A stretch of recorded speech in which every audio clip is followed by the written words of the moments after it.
Welcome to Gadget First. Today we'll be giving an in-depth review on the new iPhone 4, as well as its main features and specification. We'll also see how it compares against other iPhones. Firstly, we're going to look at the speed difference between an iPhone 4 and an older iPhone. So if I take both the light sliders, you can see the iPhone 4 clearly won. So now we're going to test the speed of some apps. Firstly, we're going to see the iPod app.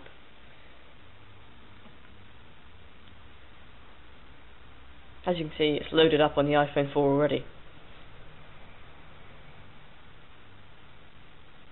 And there we have the iPhone 3G. So now we're going to have a look at the camera app loading. So if I tap them both at the same time, you can see the iPhone 4 app is already open. There we have the iPhone 3G. Okay, now you can see there's an extra button here.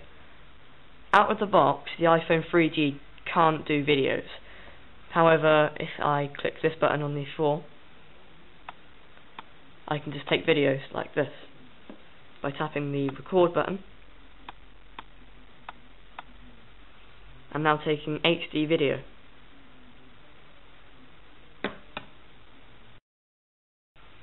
The camera app on the iPhone 4 is a lot more comprehensive than that found on the 3G or any other iPhone. For example, I can click here and I can choose whether the flash is off, auto or on. So I tap on and I have a nice light. So if I turn it off. Also, if I hold the iPhone in one place, after a few seconds it will autofocus. And also, if I tap, it focuses to the point that I tapped on. A feature Apple have incorporated with the new iPhone 4 is a front-facing camera. This can be used for FaceTime, the new video calling app, or if you want to take a photo of yourself without turning it around. It's quite useful. So if we tap the button here, we then get a front-facing camera view, and here we have our lovely camera. Hello. And overall, the quality is very nice. The frame rate is astounding. We'll be talking about FaceTime later on in the review. So now, on to iBooks.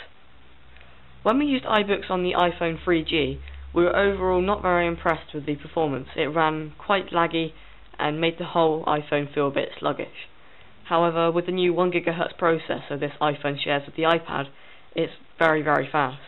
I can just tap on a book and it opens pretty much instantly, and then I can just scroll across. It's very, very nice. There's more functions I can do within the book, such as I have quick access to the brightness of the screen, so I can turn all the way up or all the way down. I'm going to keep it in the middle. I can change the font. I can make it larger. I can turn it down. And I can actually change the font here. And also I can turn the sepia, which is the slightly yellowness of the page. I can also search within the book for words, such as hello. Search it. And then it will search all the chapters within the book, although there's no hello in this book. So, and then I can bookmark the page here, and it will keep where I've got to. We're a lot more impressed with the performance of iBooks on the iPhone 4 compared to the iPhone 3G. It runs a lot smoother, and therefore we'd recommend it a lot more than we would on the iPhone 3G. Welcome to Gadget First. Today we'll be looking at the tech specs of the new iPhone 4. The new iPhone is only 9.3mm thick. As you can see, it's very thin. And that's compared to the original iPhone's 11.6mm, so it's quite a bit thinner. Firstly, we're going to talk about the new Retina display. It's 960 by 640 pixels, and it uses the IPS technology. The Retina display makes text real nice to look at when you're zoomed in, but that's if you can zoom in. We found serious problems using Safari. If I zoom in, I get to a point where it stops working and all my movements are just seem to not be happening. It's very annoying. We're not sure whether to blame the processor, the screen, or what really, but Steve, if you're watching, can you fix this? Cheers, mate. Something new Apple have put in the iPhone 4 is the new camera. On the old iPhones, you used to get a 2 megapixel camera with no flash, which was kind of disappointing. Now, you get a 5 megapixel camera with an LED flash. Apple have put a new front-facing camera on the iPhone 4. It's 0.3 megapixels and records video at 30 frames per second. The iPhone 4, and here we have the iPhone 3G. We're going to test the speed of screen rotation. So if we both do it at the same time, you can see the animation is smoother on the iPhone 4 and it does it quicker. The speed of the iPhone 4 is all down to its 512 megabytes of RAM, which is 4 times the amount of the original iPhone, and the 1 GHz processor. Thanks for watching Gadget First, and Steve, you know what to do. Welcome to Gadget First. This is part 3 of 4 of our new iPhone 4 review. We'll be overviewing the new design. Let's look at the external appearance. Firstly, one of the most obvious things is that there's no longer a curve effect. As you can see, the rear of the iPhone 4 is completely straight. This adds to a more industrial look compared to the sleekness of the iPhone 3G. With the old iPhones, you used to get a volume rocker, so you turn it up clicking there and you turn it down clicking there. But now, you get 2 buttons that are separate. With the old iPhones, the case was primarily made of plastic, or if you had the oldest iPhone, it was metal. But now, it's covered in a layer of glass, and you have a nice steel edge around it. The iPhone 4 seems a lot better built than the old iPhones. The click for the lock button is a lot more satisfying, and you can feel it click. However, with the iPhone 3G we have here, you can't really tell if it's clicked, and it's a bit mushy. Also on older iPhones, the home button was also a bit mushy, but now, the iPhone 4, you get a nice satisfying click. On the new iPhone 4, the speaker is on the right, you get a microphone on the left, as well as a noise cancelling microphone on the top. This makes call quality a lot better.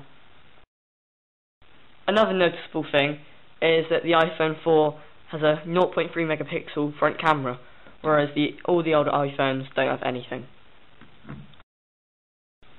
Apple have scrapped the shiny band around that you see on the old iPhone, and now you have a matte steel finish. Apple claim that the band around the iPhone 4 helps with Wi-Fi signal, cellular signal and Bluetooth signal. They connect here, here and here. However, there have been thousands of complaints with the band. If held over one of these gaps, the iPhone will slowly lose its cellular connection before completely blacking out. We love the weight of the iPhone 4. It feels very nice in the hand compared to the iPhone 3G. The iPhone 4 is 137 grams and the iPhone 3G is 133. However, we like the added weight as it feels a lot more classy, and now the iPhone 3G feels a little bit tacky, to be honest. The new iPhone 4 is the thinnest smartphone in the world. It's only 9.3mm thick. That's compared to the iPhone 3G's 12.3mm. It's a fraction smaller in the height-wise, as it's 115.2mm high, compared to the iPhone 3G's 115.5. The iPhone 4 is also less wide than the old iPhones. If I place it on top of the iPhone 3G, you can just about see the tapering edge of the 3G. Based on aesthetics alone, the iPhone 4's design will get an 8 out of 10. However, due to the antenna problems in the design, we're going to reward it a 7 out of 10, as this is a really disappointing bug. Welcome to the final part of our iPhone 4 review. We'll be covering a few features that haven't been mentioned in other parts, as well as value for money and why we think the iPhone's been so popular. On Friday the 16th, Apple held a conference to do with the iPhone 4's signal error. Instead of recalling all the iPhone 4s, Apple have decided to give each and every iPhone 4 customer a free bumper case. As you can see, the case covers the antenna. This is estimated to cost Apple over £100 million. During this public conference, Apple has passed the blame from its own company to other companies such as BlackBerry for the signal errors. We thought this was very childish. Now we're going to look at some things that we didn't mention in earlier reviews. So, Apple has now incorporated the new micro SIM technology into their iPhone 4. You get a little message saying no SIM is installed, and here we have the micro SIM. And now I'm just going to compare it to the old SIM. As you can see, it's many times smaller. Apple say they've introduced the micro SIM to make more room for technology within the iPhone 4. However, we think that it's just to ruffle up the market. Although Apple have changed many aspects of the design with the iPhone 4, the base design remains the same. You can see that Apple's been consistent when you look at old iPhones. You can see that we have the same home button, we have the same lock button, we have the 3.5mm jack, we have the same 3.5-inch screen. It's all pretty much the same, really.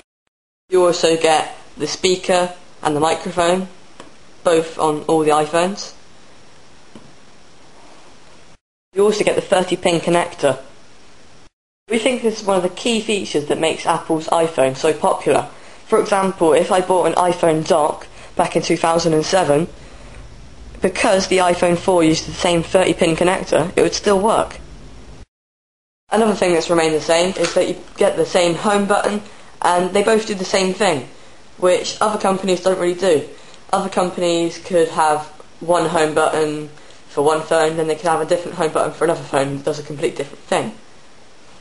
The consistency of all the iPhones makes it all very easy to use.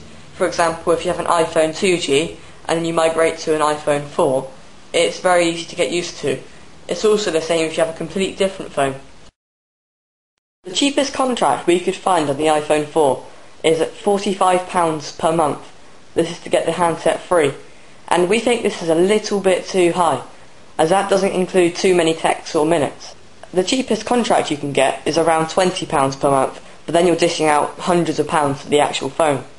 And even then, the data, minutes and texts, it's not really fantastic. To get a good deal, you'd have to be spending around £50 to £60 per month, which we think is silly. So we think if you've already got a phone such as the old iPhone 3G or 3GS, or an HTC Desire, or any of these high-spec phones, we don't really think dishing out £60 per month is worth it for the iPhone 4. So now, onto the iPhone 4's score. Usability, we'd give it 9 out of 10, as it's really easy to learn how to use.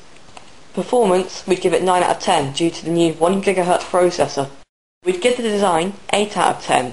We were going to give this 7 out of 10 due to the antenna problem, although Apple are now sending out free cases, so we'd give it 8 out of 10.